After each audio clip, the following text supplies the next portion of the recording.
예, 식사 맛있게들 하셨죠? 네.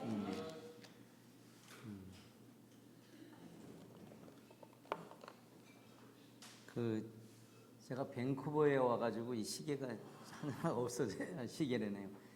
이렇게 말하면 안 되죠. 안경이 이게 끊어졌어요. 그래가지고 할 데가 없고 시간도 없고 그래가지고 이렇게 왔는데 안경이 이게 참 좋더라고요. 근데 이 안경 요거 하나 없어졌다고. 예, 이렇습니다. 예, 요거 하나 끊어졌는데 이게 쓰기가 불편해져요. 어쩌면 여러분의 인생도 이와 같을지 몰라요. 혹시 이 가운데 예수님을 안 믿는 분이 있다면 이걸 한번 잘 생각해 보면요. 예수님 믿는 건 사실 그렇게 어려운 게 아니거든요. 쉬운 건데 너무 쉬워서 안 믿으려고 하는 측면이 하나 있고, 또 하나는 생각을 하기 싫어요. 요즘은 이게 생각할 필요가 없거든요. 요즘 그 MZ세대들이 갖고 있는 생각들이 그렇다고 그래요.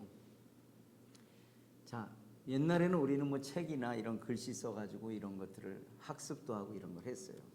근데 요즘 젊은이들은 그것을 넘어서 눈에 보여지지 않는 거는 죄다, 이렇게 생각한다고 그래요. 그래서 활동적이고 뭔가 눈에 확실하게 보이는 것만이 옳다고 생각해요. 우리 눈이 그렇게 완벽한가요? 여러분, 사람 그 손을 보면은 이 좌측, 저는 오른손이 더 자유스럽고 잘 쓰거든요. 그죠? 제가 식사하는데 보니까 우리 이상태 형님은 왼손으로 식사를 하시대요. 우리 아들하고 똑같더라고요. 그 옆에 앉으면 이렇게 부딪힙니다. 예, 왜냐면 올라가는 데가 같습니다. 그래서 좀 떨어져서 해야 돼요. 근데 이 하나가 세고 하나가 약하다는 것도 이것도 불완전한 거예요. 모든 것은 균형이 맞아야 됩니다. 근데 여러분 눈을 확실하게 생각하고 눈이 정말 우리가 진실을 볼 수 있다 착각하시면 안 돼요. 증명해 드릴까요? 자, 전부 왼쪽 눈을 한번 감아 보세요. 자, 자기 편에서 왼쪽 눈입니다. 제가 왼쪽 눈을 감으면 또 오른쪽 하시는 분이 있어. 자, 그러니까 왼쪽 눈 한번 감아 보시고 손을 이렇게 한번 해 보세요. 자, 보이시죠? 자, 왼쪽 눈을 뜨시고 오른쪽 눈을 감아 보세요. 손가락이 움직일까요? 안 움직일까요? 움직이죠. 진짜 손가락이 움직였나요? 손가락 안 움직였어요. 근데 눈이 바라보는 시점에 따라서 이리 갔다 이리 갔다. 그러니까 이 눈은 완벽한 거 아니에요. 그러니까 여러분들이 내 눈을 믿고 가는 사람들은요, 심각한 거예요. 왜? 정확하지 않은 걸 갖고 그렇게 하고 있으니까요. 이 사람 눈의 이 시각도 분명하고 확실한 것 같지만 그렇지 않다라는 거예요. 자, 이제 뭐 40이 넘으면 이 노안이라는 것이 옵니다. 그러면 이제 멀은 건 잘 안 보이고 가까운 것도 안 보여요. 이제 나이를 점점 먹으면서 더 안 보입니다. 그럼 이제 안경 같은 걸 의지해요. 이게 왜 무너졌냐면 제가 밴쿠버에 왔을 때 뭐 좀 책 좀 보고 잔다고 해놓고 해서 제가 깔아뭉겼어요. 그래가지고 이렇게 떡 떨어졌어요. 근데 이게 없고 제가 이렇게 끼니까 굉장히 어색해요. 불편하고. 자, 내가 인정하든 인정하지 않든 하나님은 완전하신 분이에요. 그렇지 않아요? 어제도 제가 청년에서 조금 말씀드렸지만 이 아주 하찮은 거지만 산소가 1% 더 있는 거와 1%더 적은 것이 어떤 결과를 나오느냐는 거예요. 누가 만들어놨는지 모르지만 그 법칙은 계속 존재해요. 퍼센티지가 올라갈 수도 없고 낮아질 수도 없어요. 그래서 지금 CO2가 많아지면서 지구가 오존층이 뚫리고 뭐 이런 게 뚫리고 하면서 지구가 몸살을 하는 거예요. 지금 제가 보니까 플로리다 쪽에 쌍태풍이 쫙 올라오더라고요. 이런 걸 예전에는 구경하기가 쉽지 않았어요. 근데 왜 쌍태풍이 오느냐는 거죠. 태풍이 오는 이유를 어제 청년회에서 제가 말씀드렸어요. 왜 옵니까? 정화하려고 그러는 거예요. 법칙이 깨져가지고 그 법칙을 다시 되돌리려고 하는 거예요. 그 법칙을 누가 만들었냐? 그 하나님이 만드신 거예요. 만약에 산에 있는 나무를 사람이 한번 물을 주어서 키운다고 한번 생각해 보세요. 상상이 되십니까? 안 되잖아요. 근데 산에 있는 나무가 어떻게 자라요? 여기는 물 줘서라도 살다가 죽는데 산에 있는 나무를 어떻게 살게 하겠어요? 그거는 누군가가 엄청난 능력을 가진 분이 그렇게 만들어 놨기 때문에 그런 거예요. 그것을 성경은 창세기에서 말하고 있는 거예요. 내가 이것을 창조했다라고 말하고 있는 거예요. 그거는 말하기 쉬워서 증명되지 않는다면 그건 거짓이 되기 때문에 이어올 수가 없는 거예요. 성경은 여러분이 지금 살고 있는 시대 한참 전에 쓰여졌던 말이에요. 그리고 거기에는 상당한 부분의 예언이 있어요. 오늘날 사람들의 예언자는 100개에 한 두세 개만 맞추면 잘했다고 그러거든요. 근데 성경은 100개에 100이라도 증명할 수 있는 게 너무 많아요. 물론 성경이 사람의 증명으로 이것이 완벽하다는 걸 전제하지는 않습니다. 왜냐하면 이 성경은 하나님의 감동으로 쓰여졌기 때문에 사람을 유익하게 하고 사람이 올바로 살고 하는 것을 기록해 놓은 거예요. 성경을 믿는 이유는 그 이유에서인 거예요. 왜? 사람의 길이 이 안에 있는 거예요. 제가 가지고 있는 성경이 이렇게 태국어로 되어 있거든요. 이게 태국어입니다. 잘 안 보이시겠지만 쉽게 생각하면 그냥 라면 끓여가지고 탁 던져놓으면 이런 글씨가 나옵니다. 쉽게 생각하면 그렇게 돼요.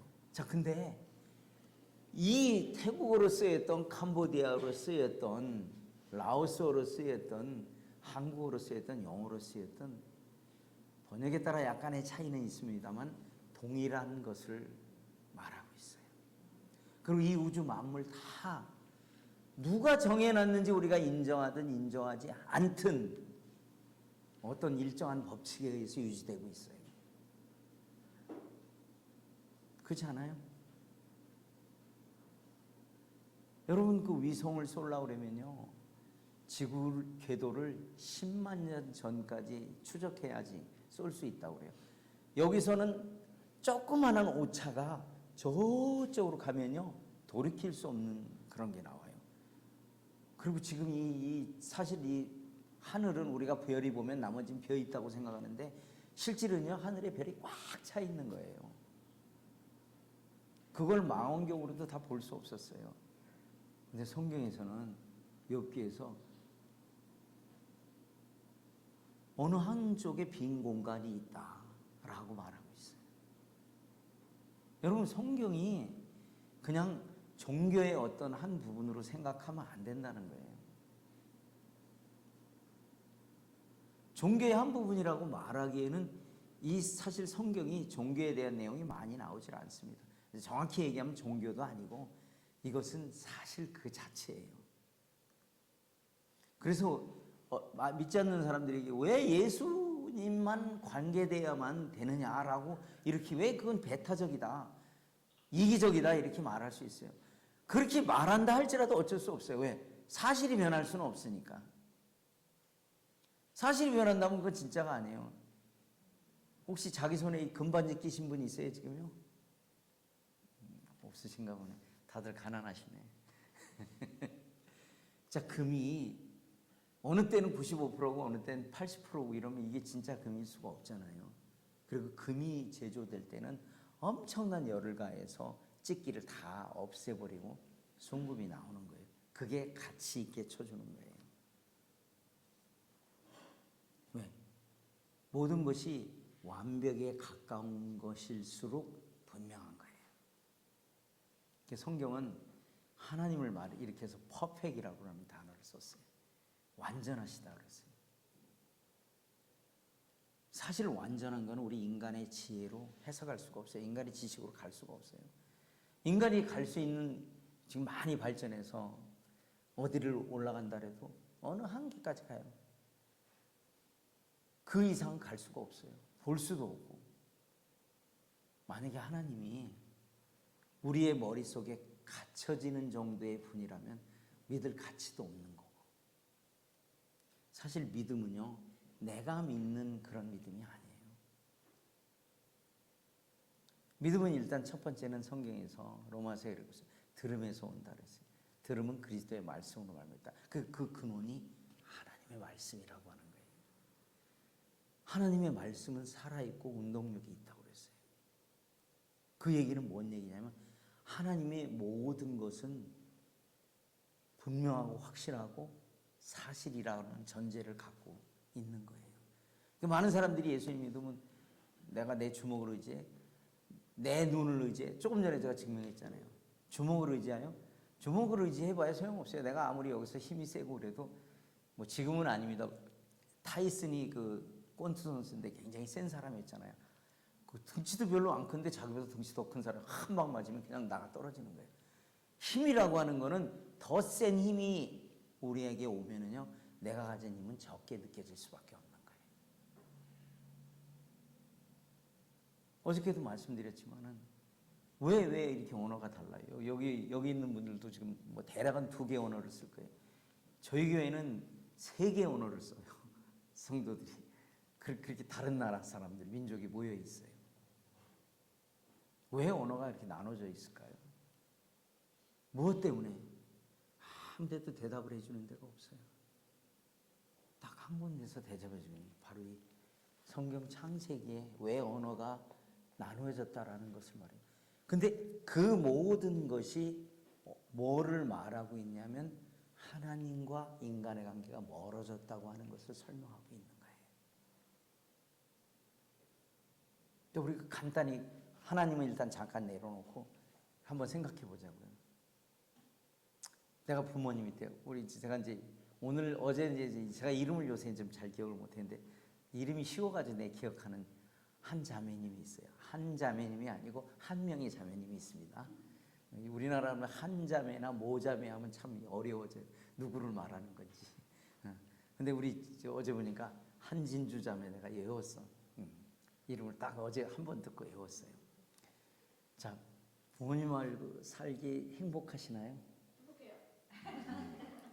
아니, 내가 물은 건 행복하지 않다고 해야 되는데. 그거 아닙니다.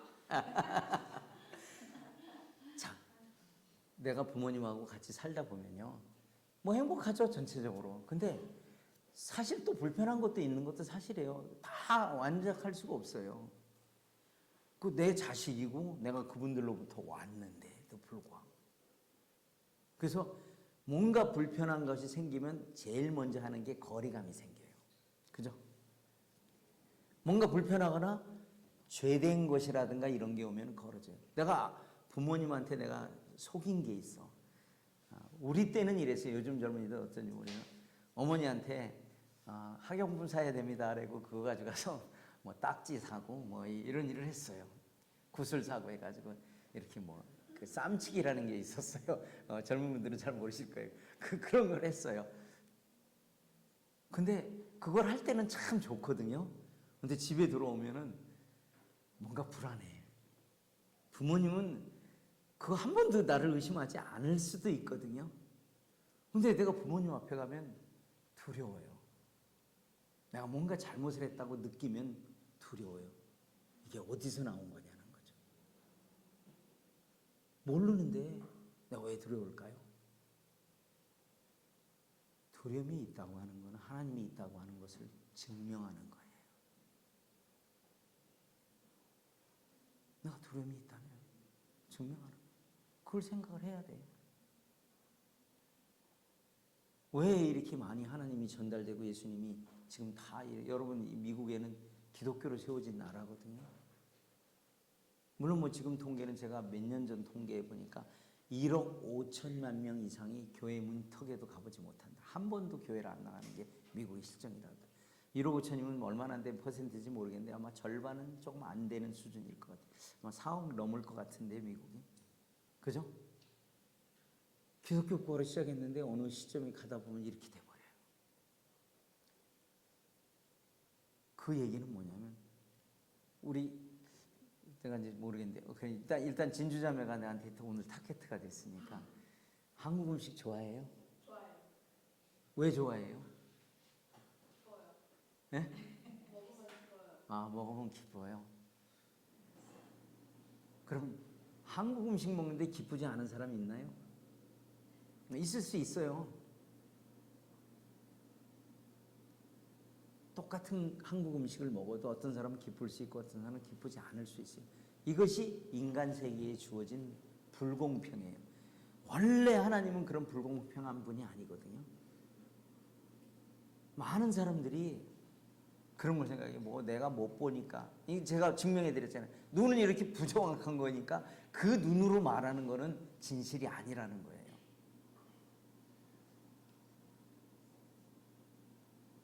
다른 것도 마찬가지예요.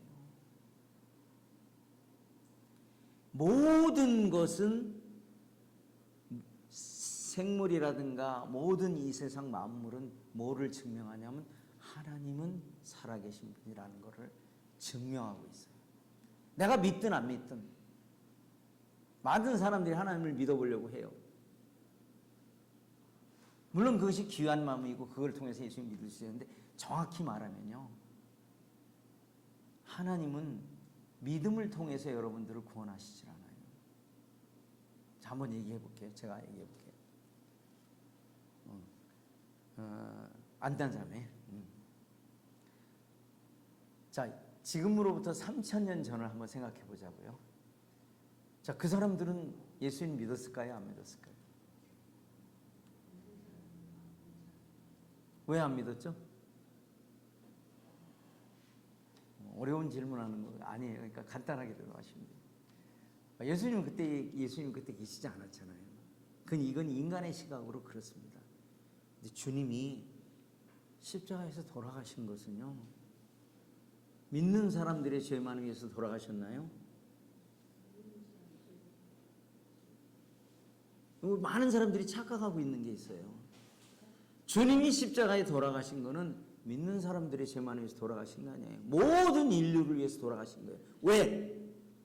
인간은 그 길을 갈 수 없기 때문에 주님이 그렇게 하실 수밖에 없었던 거예요. 만약에 믿는 사람들, 자기를 따른 사람만 하나님이 구원하셨다면 하나님 불공평하신 분이에요. 하나님은 인간의 지혜를 이해할 수 있는 분이 아니에요. 저도 이해가 안 돼요, 다. 근데 하나님은 인류의 모든 죄를 속하시기 위해서 그 사람의 상태를 보지 않았어요. 일단 하나님 편에서 하신 일을 다 해놓으시고 우리의 의지를 구하셨던 거예요. 물론 우리 의지로 하나님 믿을 수 없습니다. 근데 하나님은 정말 공평하시고 너무나 사랑이 많아요. 우리는요, 저는 이제 자녀가 하나라서 잘 모르는데 우리 한영님 자녀가 4명이라고 그랬죠. 우리 이제 이영님은 몇 분이십니까? 둘. 여기 자식이 있어서 내가 물어보긴 좀 그렇긴 한데, 4 자식이 다 똑같이 사랑스러우십니까? 대답 안 하셔도 돼요. 사실은 똑같지 않습니다. 그래도 좀 뭔가 제대로 하고 또 부모님 챙겨도 주고 이런 사람 더 사랑하게 돼 있어요. 우리 솔직히 치자고요, 그런 부분에 있어서는. 근데 넓은 의미에서는요, 속 새기는 자식도 내 자식이고 속 안 새기는 사람도 내 자식이에요. 어느 하나 이렇게 가위 자르듯이 잘라서 없앨 수 있는 게 아니란 말이에요. 하나님 똑같으셔요. 지금 하나님이 놀라우시다고 하는 거는 차별이 없으셔요. 여러분 여기서 유색인종이니까 오래 사신 분들은 아마 차별을 좀 받으신 것도 있을 거예요. 그죠? 서럽잖아요. 내가 이 색깔 때문에, 동양인이라는 것 때문에 차별을 받을 수도 있는 거죠. 제가 알기로는 그래도 미국이 차별이 제일 없는 나라 중에 한 나라거든요. 그럼에도 차별이 있을 거라고 저는 생각이 들어요. 제가 경험은 안 해봤습니다만. 근데 우리가 이해할 수 없는 그 하나님의 속성들이에요. 차별이 없으신 거예요. 사람은 좀 선호하는 사람을 좀 더 대해주고 그러려고 해요. 근데 하나님이 이상하신 분이에요. 우리 여기서 예수님을 한번 생각해 볼 필요가 있어요. 예수님이 그 99마리 양을 여기다 놔두고 어디를 찾아가셨죠? 잃어버린 한 마리 양을 향해서 갔어요. 주님은 정말 그러니까 수학을 못하신 것 같아요. 99마리가 또 규정할 수 있잖아요. 거기는 주님의 말을 따르는 그 양들이었어요. 근데 왜 잃어버린 한 양을 향해서 가셨을까요? 주님은 신약에만 계시지 않았어요. 우리가 사람을 만든다고 말하실 때 거기 주님이 계셨어요. 주님은 이스라엘만 사랑하신 게 아니에요. 주님은 이방인을 사랑하셨어요. 하나님. 그러니까 요나를 보냈어요. 요나는 왜 니느웨에 안 가려고 했느냐 하는 거예요. 요나는 하나님을 너무나 잘 알기 때문에 니느웨를 안 간 거예요. 왜냐하면 자기가 가서 외쳤을 때 사람들이 돌이킬 거를 생각한 거예요. 그 아수르 사람들에게 엄청난 이 아수르 사람들이 얼마나 악했느냐면요. 점령국에 가서 이 피부 껍데기를 벗겼어요. 이런 민족이에요. 철천지 원수였어요.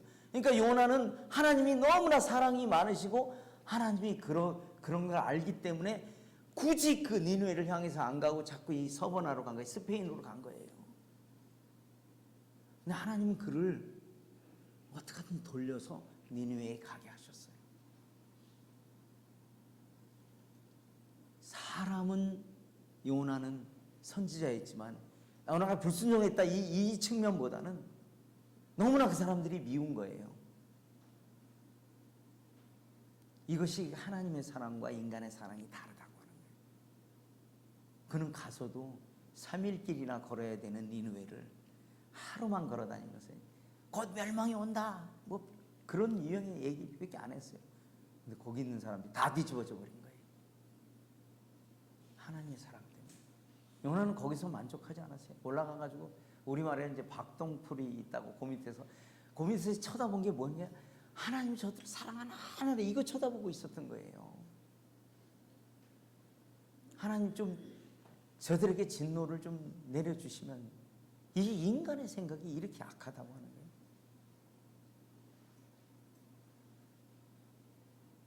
그런데도 불구하고 하나님은요 우리를 버리지 않았어요.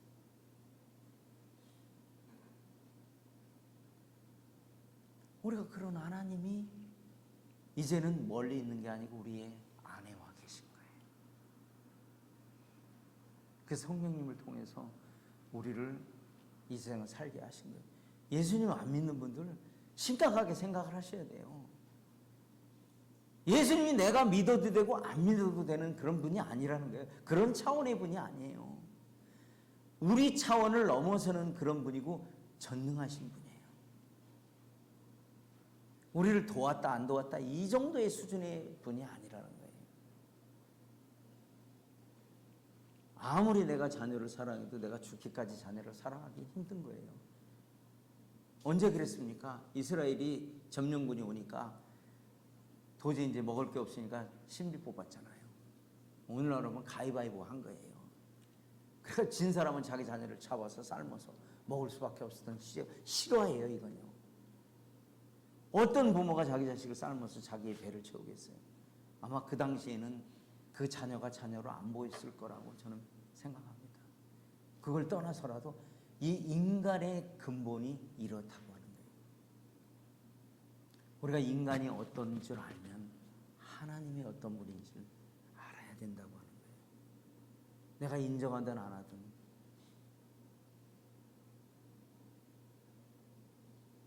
그래서 우리 삶에 하나님이 계셔야만 우리는 원래 모양으로 돌아갈 수 있는 거예요. 하나님의 원래 창조는 완벽하셨어요. 그리고 온갖 걸 우리에게 누리라고 하셨어요. 왜 기독교는 막 제어하느냐 이렇게 말해요. 그 사람은 뭘 모르냐면 참 구속 안에서의 자유를 모르는 거예요. 만약에 진주자매가 우리 한영님한테 아빠 50만 달러만 내놔 주세요. 50만 달러 너무 적은 거예요. 한 500만 달러라고 합시다. 그럼 부모가 줄 때는요 생각을 하고 줘야 되거든요. 그 돈이 액수에 관계없이. 하나님은요 그 제한을 두지 않으셨어요. 아까 오전에 잠깐 말씀드렸지만 주님이 여인의 자궁에 착상을 하셨어요. 거룩하신 분이 거룩하지 않은 곳에 들어가신 거예요. 말이 안 되잖아요, 이건요. 그리고 거기서 자라나셨어요. 그리고 30년이라는 세월을 인간처럼 사셨어요. 하나님인데. 그리고 나머지 3년의 공생애를 통해서 온갖 고난을 다 받으셨어요. 무엇 때문에? 정확히 얘기하면 죄 때문에, 사람의 죄 때문에 그런 거예요. 여러분이 내가 도둑질하고 남을 때리고 폭행하고 이런 것만 죄라고 생각하시면 이런 건 정확히 얘기하면 죄의 열매예요. 죄가 아닙니다. 죄의 근본은요, 하나님을 떠난 것이에요. 성경에 그렇게 말하고 있어요. 하나님을 떠난 게 죄예요. 진주장은 500만 달러 달랑 받아가지고 떠난다고 하면 그 자체가 받아서 내 마음대로 살아보겠다고 하는 그 자체가 죄라는 것이에요. 로마서 1장에서는 하나님을 영화롭게도 안 했다. 이런 것. 우리가 받은 은혜가 큰 이유는 우리가 아무것도 하지 않았는데 하나님이 다의 길을 만들어 놓으신 거예요. 너희가 이 길로만 들어오면은 나의 길을 갈 수 있고 나와 동행할 수 있다고 한 거예요. 하나님이 미국 대통령이 우리를 초청해든 태국 왕이 초청해도 우리가 너무나 영광스러운데 이 만왕의 왕이신 하나님이 우리를 부르시는 거예요. 거기서 내가 뒤를 돌아봅니까? 이 세상의 가치가 하나님과 비교가 안 됩니까? 하나님 뭐가 필요하신데요? 하나님은 사람의 성격을 받으시는 분이 아니에요. 그렇게 말하죠. 우주와 천지 가운데 만유를 지으신 신께서는 무엇이 부족한 것처럼 사람의 성격을 안 받는다 그랬어요. 착각하면 안 돼요. 왜?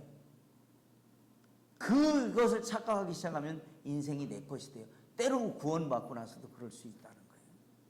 우리의 삶은 이미 끝났어요. 주님 돌아가심으로 우리도 끝난 거예요. 그럼 그것을 우리가 깨닫고 경험한 사람들은 구원은 철저한 경험에 중시하고 있다는 거예요. 지식에 의존하지 않다는 거예요. 저는 우리 이승호 형제님 아버님을 계신지 저는 확실하게 믿습니다. 근데 제가 경험적으로 아는 걸까요? 저는 한 번도 뵌 적이 없거든요. 만난 적도 없어요. 제가 아는 거는 이것이 지식적으로 아는 거예요. 근데 어느 날 이승호 형제님 저를 초청했는데 아버님이 오셔서 여기가 우리 아버님이다. 그러고 제가 이제 만나서 인사도 하고 이렇게 딱 보면요. 그거는 사실이 되는 거예요. 경험적으로 아는 것이에요. 예수님은요. 이 상징적으로 아는 걸 원하시잖아요. 경험적으로 여러분 안다고 하는 건 이 두 가지를 말하고 있어요.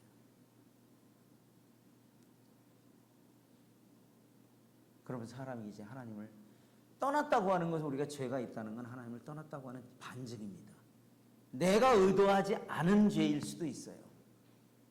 사실은 우리 조상들의 죄 때문에 우리가 그렇게 그 아래에 있는 거예요. 그 아래에 있는 우리가 취해야 될 일인 거예요. 죄 짓고 뻔뻔하게 막 재판장한테 대든다고 한번 생각해 보세요. 재판장이 했는데 죄인이 증거가 나와서 죄인이라는 게 증명되는데 그냥 뻣뻣하게 막 대들고 그러면 어떡하겠어요? 말이 안 되잖아요. 그러니까 우리는 사실 죄의 열매를 생각하는데 죄의 근본은요 하나님을 떠난 것이에요. 하나님을 떠나면 우리가 구원받고도 죄를 질 수 있는 거예요. 그래서 요한일서 1장에서 말하고 있어요. 우리가 예수님 믿고도 떠날 수 있는 거예요. 하나님은 우리를 버리시지 않았고 우리를 떠나지 않으십니다. 우리가 떠난 거예요. 그랬을 때 다시 회복도 주님을 통해서 난다는 거예요. 이 주님의 십자가라고 하는 건요 정확히 얘기하면 사형틀이고 죽음을 말하는 거예요. 죄의 값을 치르는 것을 말하는 거예요. 죄의 값을 치르면 죄는 반드시 처벌받아야 되는 것이 원칙이에요. 이게 진리고 그러면 이 죄를 당연히 우리가 받게 될 때, 치르게 될 때 우리가 거기서 죄에서 해방이 되는 거예요. 해방은 저기서 독립하는 거예요. 저게 잘못된 것에 속해 있지 않고 거기서 건져내는 거예요. 그것을 구원을 말하고 있는 거예요. 많은 분들이 예수님을 믿는다고 해서 제일 불쌍한 사람은 사실 예수님을 믿는다고 생각하는 사람 중에서 예수님을 경험적으로 알지 못한 사람이 제일 불쌍한 사람이에요. 평생 예수님 믿다가 지옥 가는 사람들이 제일 불쌍한 사람들이에요. 제가 그 전도를 시작했다 14년 만에 그분이 돌아온 하나님 말씀에 그 굴복하는 그분을 바라보면서 그분 매주 설교해요. 그리고 자기가 목사니까 가서 사람들 축복도 하고 인도도 하고 다 그래요. 자기가 어떤 상태인지 몰랐다는 거예요. 정직하셔야 돼요. 그분이 정직했기 때문에 예수님을 믿을 수 있었던 거예요. 인간이 가진 포지션은요, 높아봐야 그렇게 높지 않습니다. 근데 하나님이 우리를, 죄인된 우리를 자녀를 삼아주셨어요. 있을 수 없잖아요. 우리가 입양을 해도 우리가 선별해서 받지 않나요? 하나님은 불구였던 우리를, 정상인이 아니었던 우리를 정상인으로 바꿔놓으신 거예요. 우리가 이 신체 장애가 있어야만 장애인이 아니에요. 우리 마음의 장애인이었고 영적으로 죽어있던 사람들이었어요. 그래서 주님이 일어나라 하고 달리다꿈 하고 일어나라니까 소녀가 일어났잖아요. 하나님은 생명으로 살리시는 분입니다. 근데 하나님은 어떻게 하셨느냐면 그냥 말로 하신 게 아니에요. 하나님은 그 일을, 사람이 올 수 있는 길이 한 길인지 아시고 예수 그리스도를 이 땅에 보내신 거예요. 보내시고 그 길을 여셨어요. 근데 그 대가는 예수님의 죽음이었어요. 오늘 이사야 53장을 예배 시간에 읽었어요. 왜 그가 상해야 되고 왜 그가 찔려야 됐고, 그 찔린 죽음은 헛된 죽음이 아니었어요. 그 죽음은 우리를 새롭게 산 길로 인도하신 거예요. 여러분이 예수님을 믿었다고 하는 것은 기적인 것이에요. 내가 무슨 위에 사람처럼 뭐 내가 믿어준 거다 착각하시면 안 돼요. 주님은 그걸 죽음으로 하셨고 죽음으로만 끝내신 게 아니라 3일에 부활하셨어요. 완전히 이뤘다는 거예요. 주님의 부활은 완전히 우리에 대한 것을 100% 확신케 한 거예요. 완전하게 퍼펙트했다는 것을 말하십니다. 죽고 살았기 때문에 소망이 있는 거예요. 죽고 끝났다면 우리에게 소망이 없는 거예요. 죽고 부활이 있었고 살아있고, 그리고 우리도 이 땅에 먼저 주님 오시기 전에 가면 우리는 또 대기하고 있다. 나중에 주님을 만나게 될 것입니다. 그리고 우리가 죽지 않고 주님을 만난다면 이거보다 더 큰 복이 어디 있겠어요? 여러분은 무슨 예수님 믿는 것을 막 같이 끌어서 뭐 이렇게 내가 뭐 이렇게 봐준다, 이런 자는 교만한 사람이에요. 이런 교만한 사람은 예수님 믿을 수가 없어요. 교만은 뭐냐면 내가 무언가를 할 수 있다는 게 교만이에요. 할 수 있다 없다 대답하는 거예요. 그 성경은 모세를 부를 때 주님이 그렇게 얘기하시고 예레미야를 부를 때, 많은 선지자를 부를 때 그런 얘기를 하셨어요. 내가 겸손한 것처럼 그거 할 수 없는 사람이다. 하나님의 전능하심, 하나님의 주되심을 우리가 안다면 그분이 그 일을 위해서 나를 불렀으면 그것 또한 이루신다고 하는 걸 믿어야 돼요. 그래서 그렇게 대답한 사람들은 그 고난을 겪어서 주님이 그런 분인가를 알게 하셨다는 거예요. 이것이 얼마나 놀라운 거예요. 한번 생각해 보세요. 내가 그래도 예수님의 말씀을 들을 수 있는 그 창조신 그분이 들을 수 있는 기회가 있다고 한 것 자체가 얼마나 행운이고 얼마나 놀라운 일인가를 한번 생각해 보세요. 혹시 안 믿는 분이 있으면 그렇게 생각을 해보세요. 다 깨닫진 않지만 그런 겸손한 마음으로 하나님 앞에 정직한 마음으로 나오시면 하나님이 그분을 자녀로 받아주실 거예요. 그 십자가의 죽으심과 부활을 통해서 우리를 온전한 길로 이끄신다고 하는 거예요. 얼마나 그분이 크신 분인가를 알게 될 때 우리가 이 자리에 와서 앉아있는 게 기쁨으로 앉아있을 수 있는 거예요. 오늘날은 어떻게 하다 보면 일꾼들이 사정을 해요. 좀 남아서 나 바쁜데요. 좀 남아서 들으시라니까요. 이렇게 해야 될 일인가요? 무엇이 가장 우리에게 먼저 일어나야 되는 일인가요? 성경 말하는 우리 삶에서 배은 망덕이라는 말이 있어요. 은혜를 받았는데 은혜를 갚지 않는 사람을 말하는 거예요. 우리가 구원받은 사람으로 자유했다고 그래서 내 마음대로 산다고 생각하지 마십시오. 그건 자유가 아닙니다. 자유는 구속 안에서의 자유, 하나님 안에서의 자유는 너무나 놀라운 거예요. 얽매일 게 없어요. 우리가 믿지 않았을 때 그런 거 있잖아요. 뭐 우리나라 한국에 손 없는 날이라 그래가지고 이사도 안 갔어요. 젊은이들은 잘 모르겠지만 태국도 그런 게 있어요. 그 완프라라 그래가지고 그 뭐냐면 불교에 관련된 그날 이사도 안 해요. 이 사람들 일도 안 해요. 어떤 사람은 그런 거에 매여 있는 거예요. 그건 우리가 심각하게 생각해야 돼요. 그리고 제가 짧게 그 준비했던 거를 이제 좀 교재를 좀 드리기를 원해요. 여러분 지금 어려운 일을 만날 때 어떻게 그 어려움을 이겨나가시나요? 어떤 때 내 의지로, 내 고집으로, 내 지혜로 이렇게 할 수 있어요. 근데 여러분의 그 한 선택이 우리 그 선전 있죠. 뭐 당신의 소중한 선택이 뭐를 한다는 거 제가 좀 오래돼서 잊어버리긴 했는데 우리의 선택은 굉장히 중요한 일을 합니다. 우리의 어떤 선택이 한 사람의 인생을 뒤바꿔 놓고 한 그 소셜이 바뀌고 나라가 바뀌는 일이 될 수 있었다고 하는 거예요. 아니면 새로운 시대를 연다든지 그런 중요한 일이 있을 때 여러분은 무슨 일을 하시나요? 저는 오늘 그 한나라고 하는 여인을 통해서 소개를 좀 드리기를 원해요. 이스라엘이 이제 혼란 속에서 막 있어요. 사사가 있을 때는 평화롭고 사사가 없을 때는 어려웠고 적들의 침범이 있었어요.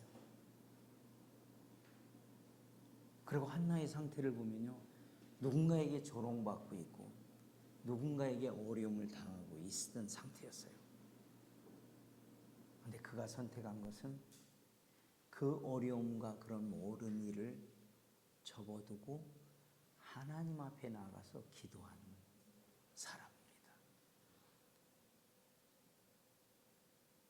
그는 자기의 어려움과 자기의 수치와 자기의 모든 것을 들고 하나님 앞에 나갔어요.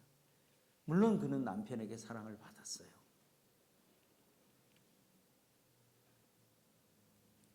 그에게는 치명적인 어려움이 있었어요. 자녀가 없었어요. 이스라엘에게 자녀가 없다는 건 기업이 없다는 얘기거든요.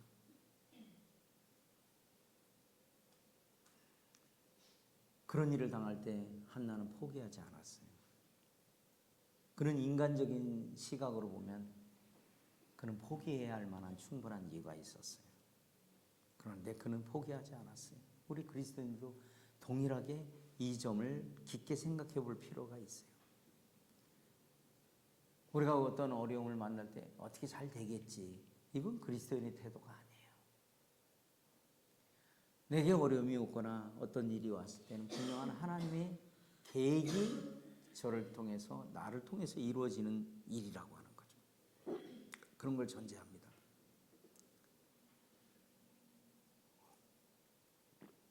왜 자유를 얻고 하나님의 자녀를 얻는데 우리에게 왜 핍박이 있나요? 그런 건 어쩌면 이렇게 약간의 비유해서 생각할 수도 있습니다.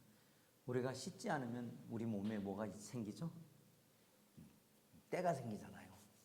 그래서 우리는 목욕을 하면서 이 때를 벗겨냅니다. 그럼 깨끗해지는 거예요.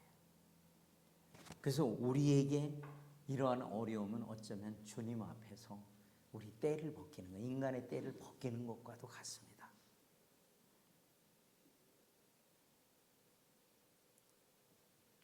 우리가 하는 일, 모든 일 속에서 사단도 동일하게 우리와 역사해요. 그리고 우리가 가지고 있는 그 찌꺼기를 하나하나 버리게 될 때 점점 더 주님과 가까워질 수 있는 것입니다. 한나는 때로 유력한 자에게 가서 자기의 일을 호소할 수도 있었어요. 근데 한나는 그렇게 하지 않았어요. 그는 사람에게 호소하지 않았어요. 그리고 하나님 앞에 무릎을 꿇은 사람이었습니다. 우리에게 어려움이 있습니까?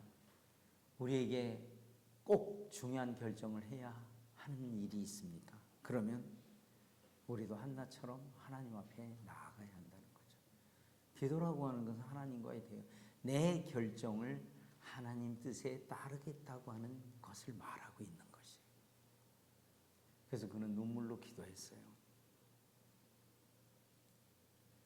또 우리의 기도는 하나님의 마음과 일치해야 되고 하나님과 뜻과 같아야 하는 것입니다. 한나는 마음이 괴로웠지만 그 일을 하나님 앞에 가져가고, 그가 아들을 원했는데 아들이 없어서 기업에서 조롱받고 있는 그가 주님께서 아들을 주시면 하나님께 드리겠습니다 라는 기도예요. 여기서 우리는 우리의 기도가 하나님 앞에 어떠해야 하는 것을 보게 됩니다. 한나의 기도는 자기의 어려움을 위해서만 기도하지 않았다는 거예요. 이스라엘의 미래를 보았고 한 민족의 흥망성사를 생각하는 그런 기도였어요. 그래서 자기에게 아들을 주시면 그 아들을 하나님의 일에 쓰게 하겠다는 거예요. 우리 그리스도인들이 가져야 될 태도예요. 우리가 어떤 걸 목표로 하든 뭘 하든 하나님 앞에 드리겠다고 하는, 그 놀라운 생명을 주신 그분께 드리겠다고 하는 것을 우리가 받아야 된다는 거죠. 그는 단순히 자기의 필요만을 위해서 하나님 앞에 기도하지 않았다고 하는 것이에요. 아브라함 링컨, 미국에서 가장 어떻게 보면 존경받는 사람 아닌가요? 얼마 전에 제가 갔다 왔는데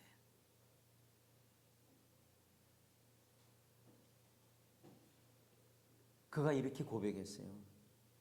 내 어머니가 무릎 꿇고 기도하는 모습이 내 인생 전체에 가장 큰 영향을 주었다라고 말하고 있어요. 어머님의 눈물의 기도가 결코 한 나라를 살린 지도자로 세웠다라고 링컨은 이렇게 자기 삶을 회고했어요. 한나의 눈물의 기도가, 간절한 기도가 사무엘이 세워진 것입니다. 우리의 그 기도가 헛되지 않았음을 말하고 있습니다. 또 우리의 기도는 때로 오해를 받을 수가 있다고 하는 걸 사무엘상 1장을 통해서 봅니다. 한나가 기도할 때 엘리가 그렇게 말을 했죠. 술 취한 것처럼 보여졌어요. 어쩌면 우리의 기도가 다른 사람의 조롱거리나 다른 사람이 보기에는 이상한 거로 볼 수도 있다고 하는 것을 생각해 볼 수 있는 것이에요. 그래서 이제 한나는 그 일을 행했습니다. 그 길에 오해가 있었지만 그는 묵묵히 하나님의 길을 걸어간 것입니다. 우리가 하나님의 뜻을 분별하였다면 그 일이 이루어질 때까지 기도하고 우리 삶에서 적용하고 헌신해야 합니다. 그랬을 때 그 일이 놀라운 일이 일어난다고 하는 거죠. 어떤 사람이 이 강물 앞에서 공원이 있는데 거기서 기도를 했어요. 근데 많은 사람들은 그가 눈물의 기도를 하고 있을 때 저 사람이 무슨 심각한 문제가 있구나 이렇게 생각할 수도 있어요. 근데 그는 그곳에서 단순히 하나님 앞에 기도한 것이. 뭘 얘기하냐면 우리가 기도가 다른 사람을 의식할 필요가 없다는 거죠. 하나님 앞에 진정한 기도를 드려야 된다고 하는 거죠. 하나님은 한나의 기도를 들어주셨어요. 그리고 사무엘을 주셨어요. 자긴 하나님께 받은 것을 자기 것이라고 생각하지 않았어요.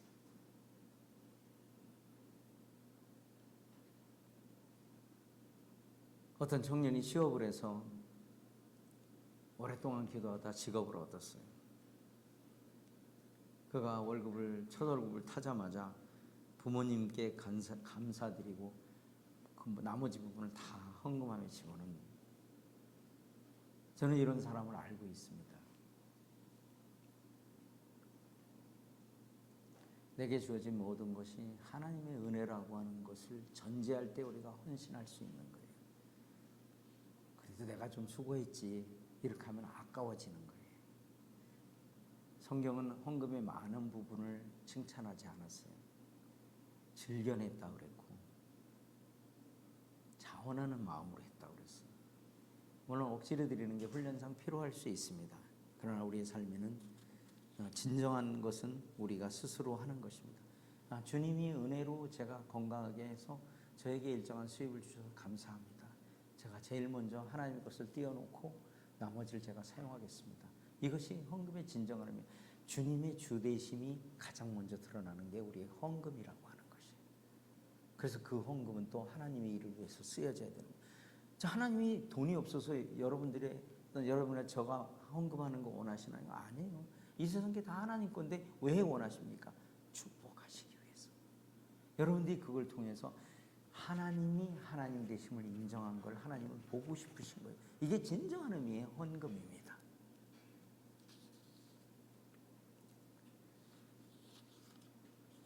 한나는 단순히 아들을 얻는 데 얻지 않고 사무엘이 사사시대를 마감하고 이스라엘의 왕정시대를 열었어요.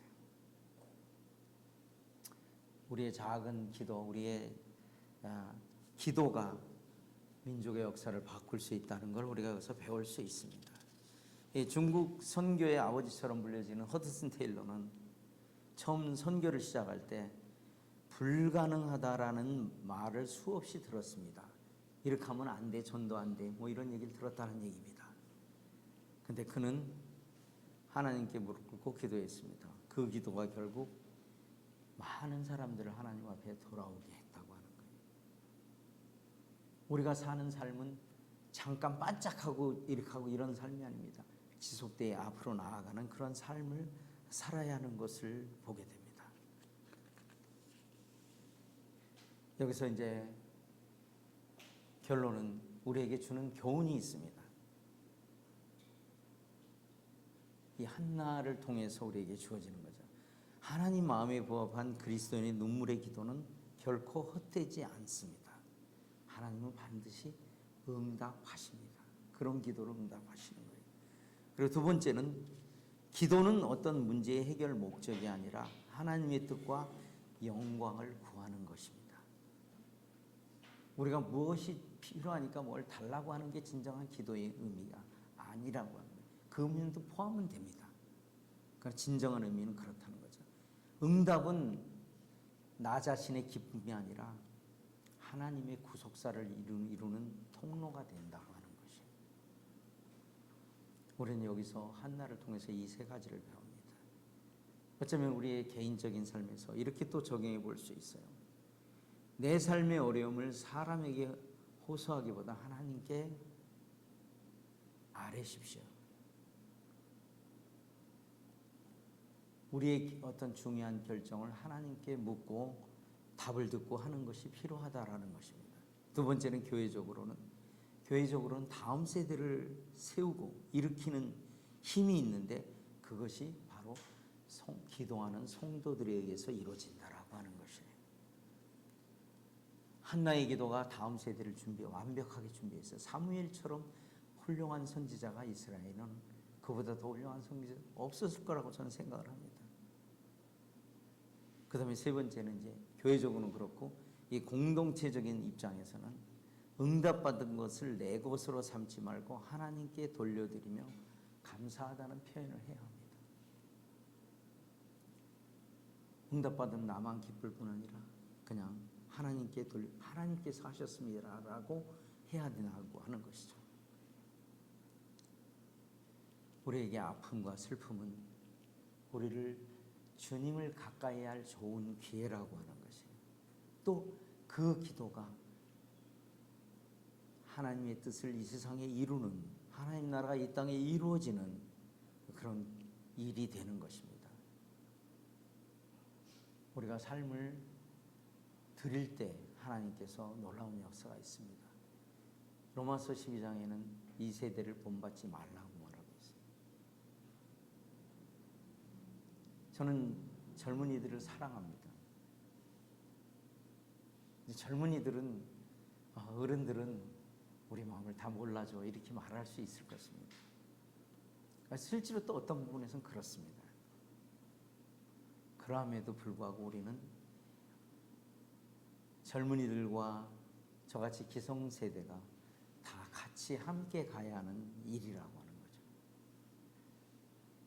정리하겠습니다. 정말 우리가 주어진 것이 기성세대는 기성세대로서 해야 될 일을 할 것이고, 제가 분별하기엔 그렇습니다. 제 개인적인 분별을 전제로 말씀드립니다. 기성세대는 젊은이들이 부족한 것을 채워줘야 합니다. 아마 그 중에 하나도 경제적인 문제일 수 있습니다. 모든 걸 다 도와줄 수는 없지만 우리가 주님 때문에 이 세상에서 살고 하는 그런 것을 돌려서 젊은이들이 하나님 앞에 나올 수 있는 길을 열어줘야 돼요. 그리고 젊은이들은 발이 돼서 움직여야 합니다. 그 일들을 받고 열심히 사람들을 찾아가야 됩니다. 구원받을 사람이 정해져 있지는 않습니다. 다만 이방인의 충만한 수는 정해져 있어요. 우리는 누가 구원받을 사람인지 아닌지 알 수가 없어요. 그렇기 때문에 우리는 전도를 해야 돼요. 근데 분명히 기다리고 있다는 한 가지만 소개해드리고 마치겠습니다. 제가 태국에서, 제가 있는 곳은 관광지도 아니고 외국인이 별로 살지 않는 그런 가난한 지역입니다. 거기서 한국 사람을 만나는 게 쉽겠습니까? 태국 사람을 만나는 게 더 확률이 높아요. 태국 사람 만나는 게 확률이 높잖아요. 근데 지금 거기에 한국 그 사람 한 분이 작년에 저를 찾아왔어요. 이분은 믿는 사람이 아니었어요. 어머님이 믿는 사람이라고 하는데, 요번에 이제 저희가 한국에 가서 그 어머님을 뵀는데 교회는 나가시는데 제가 보기에 생명이 없는 분이, 본인이 그렇게 고백을 하셨어요. 근데 이분이 자기 아들이 자살 시도하고 이 차에다가 번개탄 뭔지 모르시나요? 번개탄 펴놓고 그 테이프로 창문을 다 막고 그렇게 시도했는데 살아났어요. 그리고 사업의 실패와 이런 걸 통해서 아주 그냥 했는데 자포자기 마음으로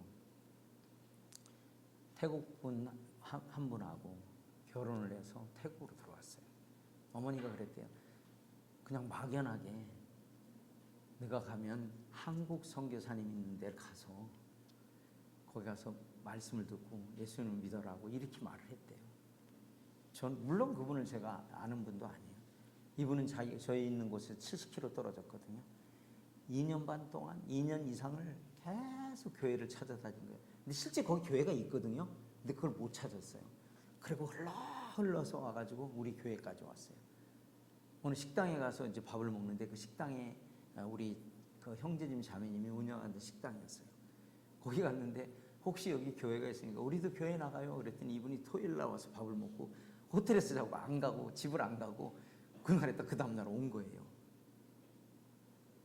2년 만에 교회를 나오기 시작했습니다. 지금은 그분이 형제님이 되셨어요. 그리고 믿지 않던 그의 아내가 예수님을 믿으세요. 태국 분이십니다. 제가 뭘 말씀드리냐면 지금 우리가 모르지만 어딘가에 우리의 도움을 필요로 한 사람이 기다리고 있다는 거죠. 그걸 위해서 우리는 기도해야 되고 그걸 위해서 헌신해야 되고 누군가 찾아가야 합니다. 그러면 거기서 기적이 일어날 것입니다. 예수님을 믿는 사람이 생겨날 것입니다. 저희가 코로나 이전에 침례를 하고 수년 동안 침례를 못하다가 이 두 분을 작년과 올해에 걸쳐서 침례를 줬어요. 참 얼마나 감사한지 모르겠어요. 여러분 주위에 우리는 힘들다고 말할 수 있습니다. 이민사회를 제가 다는 모르지만 저도 외국에 사는 사람으로 어느 정도 이해합니다. 그리고 여기에는 상당히 또 이렇게 뛰어난 분들이 많이 와 있을 수도 있습니다. 근데 그들의 신분과 그들의 어떤 지식과 그들의 무엇이 인간의 가람을 해결해 줄 수 없다는 거죠. 그 가람을 해결해 줄 수 있는 건 주님 한 분이십니다. 그 기다리는 사람을 하나님은 우리를 보내시길 원해요. 그것을 우리 젊은이들과 우리 기성세대가 같이 할 수 있는 길이라고 하는 거죠. 하나님은 변화시킬 수 있습니다. 오늘 2시간에 걸쳐서 길게 말씀드리면 죄송스러운 마음이 있습니다. 어쨌든 이러한 말씀을 통해서 우리가 하나님 앞에 청지기로서 나아가길 바랍니다. 다음에 제가 기회가 있을지 없을지는 모르지만 다음에 왔을 때는 이런 간증이 여기저기서 터져 나오는 그런 사람을 만나서 하나님을 믿게 됐다고 하는 이런 소식과 또 그들이 하나님께 감사해서 예배를 드리는 이런 모습이 많이 들리겠죠. 혹시 제가 오지 않는다 하더라도 그런 소리가 들려서 하나님 앞에 영광을 돌리길 바랍니다. 감사합니다.